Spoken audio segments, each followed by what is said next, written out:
সেদিন আজাজিল আল্লাহ পাকের উদ্দেশ্যে বলবে, আল্লাহ গো, আমি 6.5 লক্ষ বছর তোমার ইবাদত বন্দেগীতে সময় কাটিয়েছি।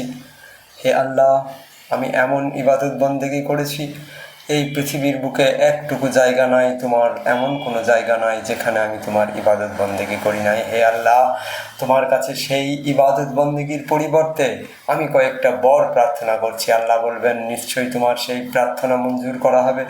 বলো তোমার সেই প্রার্থনা কি? তো আজাজিল সেদিন আল্লাহকে বলবে, আল্লাহ, যার কারণে আজকে আমি ফারিস্তাদের গুরু থেকে আজকে আমি আজাজিলে রূপান্তরিত হয়েছি, সেই আদমকে পৃথিবীর বুকে গিয়ে এবং আদমের সন্তানদেরকে আমি পৃথিবীর বুকে গিয়ে পথভ্রষ্ট করব। হে আল্লাহ, তুমি আমাকে সমস্ত বস্তুর রূপ ধারণ করার ক্ষমতা দাও। আল্লাহ সেদিন বলবেন, নিশ্চয়ই তোমার এই মনোবাসনা পূর্ণ হবে, তুমি যে কোনো বস্তুর রূপ তুমি সঙ্গে সঙ্গে ধারণ করতে পারবে। বলে, আর কি প্রার্থনা? বলে, আল্লাহ, যার জন্যে আমার এই অবস্থা, যতক্ষণ পর্যন্ত তাকে আমি আমার সঙ্গী করে জাহান্নামের মধ্যে নিয়ে না যাচ্ছি, হে আল্লাহ, আমাকে তুমি অতক্ষণ পর্যন্ত অবসর দাও যতক্ষণ পর্যন্ত না কিয়ামত সংগঠিত হচ্ছে। আল্লাহ বলবেন, নিশ্চয়ই তোমার সে মনোবাসনা পূর্ণ করা হবে, তোমাকে কিয়ামত পর্যন্ত আয়ু দান করা হবে।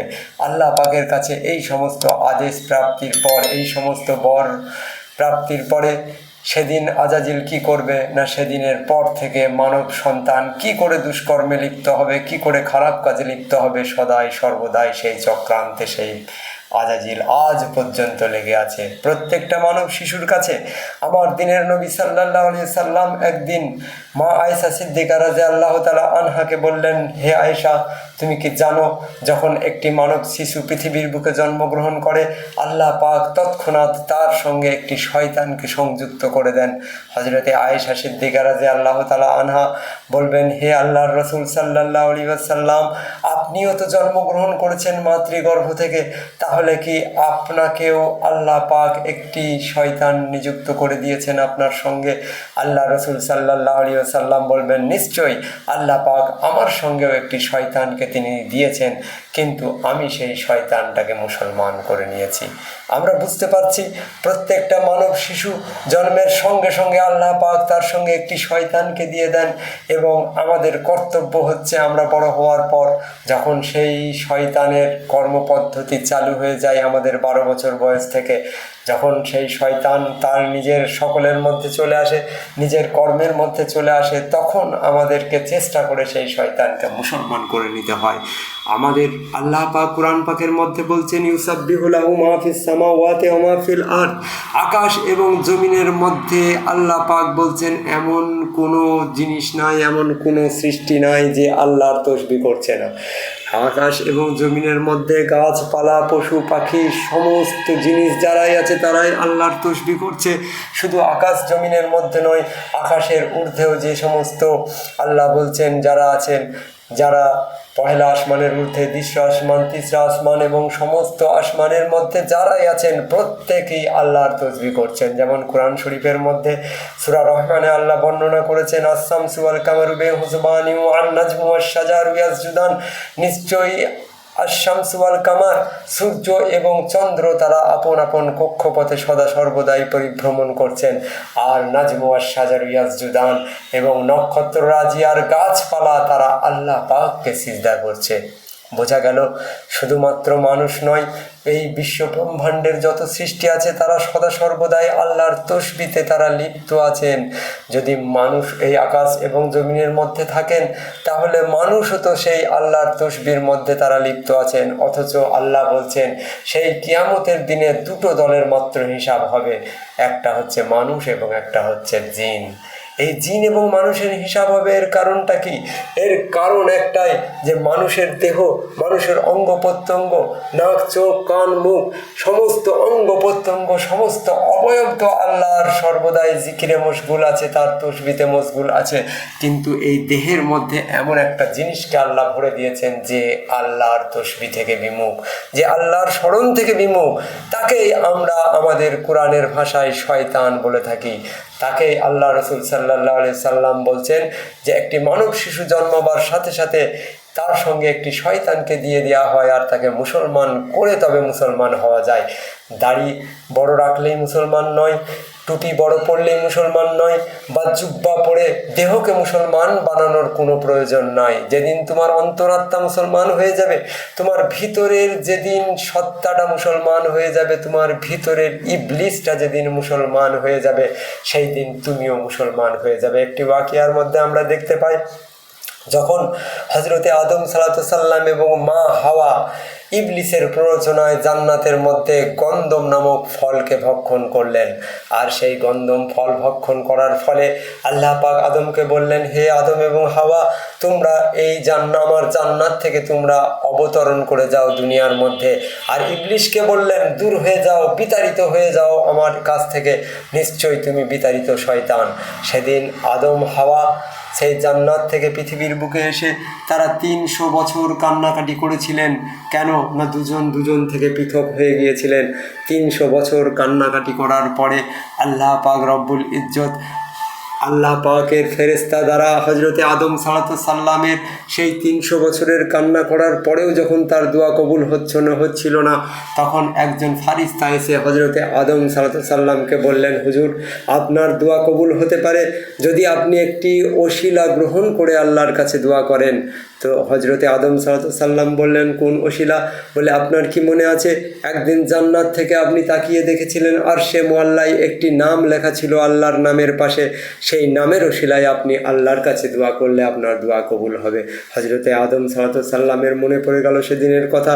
তিনি সেদিন আল্লাহর কাছে দোয়া করেছিলেন, রব্বানা জালামনা আনফুসানা ইল্লাম তাগফির লানা ওয়া তারহামনা লানাকুনান্না মিনাল খাসিরিন। আর ওই নামের ওসিলা দিয়েছিলেন যে নাম আমার মুহাম্মদুর রাসূলুল্লাহ সাল্লাল্লাহু আলাইহি ওয়াসাল্লামের নাম। সেদিন আল্লাহ হজরতে আদম সাল্লামের দোয়াকে কবুল করলেন। অতঃপর হজরতে আদম সাল্লামকে আল্লাহকে জিজ্ঞেস করলেন, ওগো আল্লাহ, 300 বছর কান্নাকাটি করলাম অথচ আমার দোয়া কবুল হলো না, আর তোমার নামের সঙ্গে জড়িত ওই নাম কার নাম? অথচ আমি হচ্ছি প্রথম আদম, আমার সৃষ্টির আগে তুমি কার নামকে সৃষ্টি করেছো আল্লাহ, যার নামের উশিলায় আজকে আমার দোয়াকে তুমি কবুল করলে? সেদিন আল্লাহ পাক হজরতে আদম সাল্লামকে বলবেন, হে আদম, যাকে সৃষ্টি না করলে বিশ্ব ব্রহ্মাণ্ড আমি সৃষ্টি করতাম না, যাকে সৃষ্টি করার কারণে আমি তোমাকেও সৃষ্টি করেছি, তিনি আমার দোস্ত, তিনি আমার মেহবুব হজরতে মুহাম্মদুর রাসূলুল্লাহ সাল্লাল্লাহু আলাইহি সাল্লাম, তোমারই সন্তানদের মধ্যে একজন, তোমারই সন্তানগণের মধ্যে একজন। তার ওসিলাতেই আমি এই বিশ্ব ব্রহ্মাণ্ড সৃষ্টি করেছি এবং তার নামের গুণে আজকে তোমার এই দোয়াকে কবুল করা হলো। সেদিন হজরতে আদম সাল্লাম আল্লাহকে বলবেন, আল্লাহ গো, যার ওসিলায় আমার দোয়া কবুল হলো এবং যার ওসিলায় এই ব্রহ্মাণ্ডকে তুমি সৃষ্টি করেছো, আমার খুব মন হচ্ছে তাকে আমি একবার নিজের দুই দেখব, দুই চোখে দেখব। আল্লাহ পাক সেদিন হজরতে আদম সাল্লামকে শিক্ষা দিয়েছিলেন, বললেন, তোমার বুড়ো আঙুলের নখ দুটোকে এক জায়গা করো এবং বুড়ো আঙুলের নখের দিকে তাকাও, নিশ্চয়ই তুমি তার অবয়ব দেখতে পাবে। সেদিন হজরতে আদম সাল্লাম তার নখ জোড়াকে এক জায়গা করেছিলেন এবং তার নখ মুবারকের মধ্য দিয়ে তিনি আমার দিনের নবী মুহাম্মদুর রাসূলুল্লাহ সাল্লাল্লাহু আলাইহি ওয়াসাল্লামের সেই পবিত্র মুখমণ্ডলকে দেখেছিলেন এবং দুটো আঙুলকে তিনি চুম্বন করে তার চোখের মধ্যে লাগিয়েছিলেন, যার জন্য আজও আমরা পীর মান্নেওয়ালা সুন্নি জামাতের মানুষেরা হজরতে আদম সাল্লামের সেই সুন্নতকে আজও পালন করে আসছি। নবীর নাম করলে আমরা আমাদের নিজেরা সেই আঙুলের মধ্যে চুমু খেয়ে চোখে লাগাই। তো হজরতে আদম সাল্লামের সেদিন গুনাহ মাফ হয়েছিল।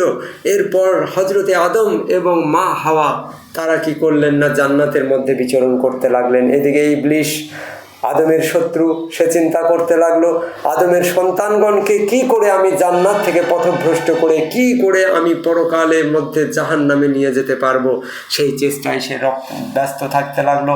যেদিন হজরতে আদম এবং মা হাওয়ার মধ্যে মিলন হলো, হজরতে আদম সাল্লাম তিনি কি করতেন না, বন থেকে কাঠ কেটে নিয়ে আসতেন আর মা হাওয়া তিনি রান্না করে খাওয়াতেন। একটু ওয়াকিয়ার মধ্যে আছে, একদিন হজরতে আদম সাল্লাম তিনি বনের মধ্যে জঙ্গলে কাঠ কাটতে গিয়েছেন। হজরতে মা হাওয়া আলাইহিস সাল্লাম তখন একমাত্র নারী পৃথিবীর বুকে, তিনি রান্না বান্না করছেন। এমন সময় একজন ব্যক্তি তার একটা বাচ্চা ছেলেকে নিয়ে এসে মা হাওয়ার কাছে হাজির হয়ে গেল, বলে মা হাওয়া, আমি আমার একটু প্রয়োজনে এই বনের মধ্যে যাচ্ছি, আপনি আমার এই বাচ্চা ছেলেটাকে একটু লক্ষ্য রাখবেন যেন এ কোনো জায়গায় গিয়ে কোনো খালের মধ্যে পড়ে না যায়, কোনো ঘরের মধ্যে কোনো এমন জায়গায় ঢুকে না যায় যেখানে ওর প্রাণ সংশয় হয়। মা হাওয়া আলাইহিস সালাম কোনো কিছু বিচার না করেই সেই বাচ্চাটাকে নিজের কাছে রেখে নিলেন। কিছুক্ষণ পরে হজরতে আদম সাল্লাম এসে বললেন, হে হাওয়া, এখনও তো আমাদের কোনো সন্তান হয় নাই, তুমি এ বাচ্চা পেলে কোথায়? বলে একজন ব্যক্তি আমাকে দেখতে দিয়ে গেল, আমাকে রাখতে দিয়ে গেল এই বাচ্চাটা। হজরতে আদম সাল্লাম তখন বুঝতে পারলেন যে এ কোনো সাধারণ বাচ্চা নয়, তিনি বুঝলেন এ আমার শত্রু ইবলিশের সন্তান। তখন কি করলেন, তিনি সেই বাচ্চার পা দুটোকে ধরে টেনে ছিঁড়ে দিয়ে দুভাগ করে দিয়ে একটা জঙ্গলের ডান দিকে একটা জঙ্গলের বাঁ দিকে ছুঁড়ে ফেলে দিলেন। কিছুক্ষণ পর ওই শিশুটির পিতা এসে মা হাওয়াকে জিজ্ঞেস করছে, হাওয়া, আমার পুত্র কোথায়? বললে, তোমার পুত্রকে আদম সাল্লাম দুদিকে ছিঁড়ে দুভাগ করে তিনি ফেলে দিয়েছেন জঙ্গলের মধ্যে। তখন সে কি করলো, নিজের পুত্রকে ধরে ডাক দিলে, বললে খান্নাস। বলার সঙ্গে সঙ্গে দুদিকের দুটো টুকরো এসে একসঙ্গে জয়েন্ট হয়ে আবার একটা বাচ্চা শিশু হয়ে গেল এবং হাসতে লাগলো। হজরতে আদম সাল্লামের স্ত্রী মা হাওয়াকে সেদিন ইবলিস বলল, আপনি আরেকবার আমার পুত্রটাকে রাখুন এবং আমি আমার প্রয়োজনের কর্মটা সেরে আসি। আবার এই বলে ইবলিস চলে গেল। কিছুক্ষণ পর আদম এসে বলছেন যে, হে হাওয়া, তুমি আবার এই ছেলেটাকে কোথায় পেলে? বললো, হুজুর, ওই ব্যক্তি এসেছিল এবং খান্নাস বলে ডাক দিল, আর সঙ্গে সঙ্গে দুই টুকরো এসে এক জায়গায় আবার জয়েন্ট হয়ে আবার জীবন্ত হয়ে গেল। হজরতে আদম বললেন, এইভাবে হবে না, এক কাজ করো, ওকে বানিয়ে নাও, মাছ বানানো করে বানাও এবং রান্না করে আমরা দুজন খেয়ে নিই। এই বলে হজরতে আদম সাল্লাম কি করলেন না, সেদিন সেই শিশুটাকে টুকরো টুকরো করে বানিয়ে নিলেন এবং রান্না করে মা হাওয়া এবং আদম সাল্লাম খেয়ে নিলেন। খাওয়ার পরে হজরত আদম সাল্লাম আবার তিনি কর্মে চলে গেলেন। কিছুক্ষণ পরে ওই বাচ্চা শিশুর পিতা এসে মা হাওয়াকে বললে, আমার সন্তান কোথায়? বললে, তাকে আমরা দুজনাই রান্না করে খেয়ে নিয়েছি, তুমি আর ডাকলেও সে আর জীবন্ত হবে না। তুমি বারবার আমাদেরকে ঠকানোর চেষ্টা করছিলে, আমরা তাকে রান্না করে খেয়ে নিয়েছি যাতে তুমি আর ডেকেও তাকে জীবন্ত না করতে পারো। তখন ইবলিশ খুব মনের সুখে হাসতে লাগলো, বলে, এটাই তো আমি চেয়েছিলাম, যে আদম সন্তানেরা আমার পুত্রকে তারা ভক্ষণ করে নেক এবং আমার ওই পুত্র আপনার শরীরের মধ্যে গিয়ে গলে পচে রক্তে রূপান্তরিত হয়ে আপনার প্রত্যেকটা শিরা ধমনির মধ্যে সে ছুটাছুটি করবে, আর আপনার আদম সন্তানগণের মধ্যে প্রবাহিত হয়ে হৃদয়ের মধ্যে সে সদা সর্বদাই কুমন্ত্রণা দিতে থাকবে। এটাই তো আমি চেয়েছিলাম, খান্নাস বলে ডাক দেওয়ার সাথে সাথে হজরতে হাওয়া আলাইহিস সালামের পেট থেকে আওয়াজ করলো খান্নাস, বললে, আব্বা, আমি সঠিক জায়গায় আছি, আপনি চিন্তা করবেন না, যে কাজ আপনি আমাকে সমর্পণ করেছেন আমি উত্তম রূপে সারা জীবন কিয়ামত পর্যন্ত সেই কর্মের দায়িত্ব নিয়ে আমি পালন করব এবং আমি মানুষের মনের মধ্যে কি করব না, ওয়াসা দিতে থাকব। যার জন্য এই পরিপ্রেক্ষিতে আমরা দেখতে পাই কোরআন শরীফের আম্মা পাড়ার মধ্যে একটি সূরা আছে, যে সূরাটাকে আমরা বলি সূরাতুন নাস। এই সূরার মধ্যে ওই খান্নাসের কথা আল্লাহ পাক রব্বুল ইজ্জত তিনি বর্ণনা করেছেন। আল্লাহ বলছেন, কুল আউযু বিরাব্বিন নাস, মালিকিন নাস, ইলাহিন নাস, মিন শাররিল ওয়াসওয়াসিল খান্নাস। হে মানুষ, তোমরা প্রার্থনা করো, আশ্রয় প্রার্থনা করো, কুল আউযু বিরাব্বিন নাস, মানুষের প্রভুর কাছে তোমরা আশ্রয় প্রার্থনা করো। কুল আউযু বিরাব্বিন নাস, মালিকিন নাস, তোমরা মানুষের মালিকের কাছে তোমরা আশ্রয় প্রার্থনা করো। মালিকের নাস, ইলাহির নাস, ইলাহির কাছে তোমরা আশ্রয় প্রার্থনা করো। ওয়াসওয়াসিল খান্নাস, তোমরা খান্নাসের ওয়াসওয়াসা থেকে আশ্রয় প্রার্থনা করো। ওই খান্নাস, যে খান্নাস তোমাদের হৃদয়ের মধ্যে, যেমন কিছু সাপ আছে মরুভূমিতে, তারা তাদের শিকার দেখলে দূর থেকে তারা মুখ থেকে বিষ ছুড়ে দেয় সেই শিকারের উদ্দেশ্যে, ঠিক তদ্রূপ ওই খান্নাস আমাদের মনের মধ্যে থেকে সে সদা সর্বদাই মনের মধ্যে কুমন্ত্রণাকে, ওয়াসওয়াসাকে সে প্রক্ষেপ করছে। ছুড়ে দিচ্ছে মানুষের উদ্দেশ্যে। আমরা যখন একটি খারাপ কাজ করতে যাই তখন শয়তান রূপী ওই খান্নাস সে কী করে না, আমাদেরকে আরও খারাপ কাজের দিকে উৎসাহ দিতে থাকে। যখন আমরা একটা ভালো কাজ করতে চাই তখন ওই খান্নাস সেই ভালো কাজ থেকে বিরত রাখার জন্য আমাদের মনের মধ্যে সদা সর্বদাই ওয়াসওয়াসা দিতে থাকে। আল্লাহ বলছেন, তোমরা ওয়াসওয়াসিল খান্নাস, তোমরা ওই খান্নাসের ওয়াসওয়াসা থেকে তোমাদের রবের কাছে প্রার্থনা করো, হে আমাদের প্রভু আমাদেরকে খান্নাসের হাত থেকে রেহাই করে দাও। সেই খান্নাসের হাত থেকে রেহাই হওয়া অত সহজ জিনিস নয়। দিনের নবী সাল্লাল্লাহু আলাইহি সাল্লাম ওই খান্নাস সম্বন্ধেই তিনি বলছেন যে যখন একটি মানব শিশু জন্মগ্রহণ করে তখন আল্লাহ পাক তার সঙ্গে একটি শয়তানকে নিযুক্ত করে দেন। সেই শয়তান আর কেউ নয়, সেই শয়তান হচ্ছে খান্নাস রূপী শয়তান, যে মানুষের রক্তের মধ্যে শিরা ধমনির মধ্যে সদা সর্বদাই উপস্থিত থাকে এবং খারাপ কাজের জন্য প্ররোচনা দিতে থাকে।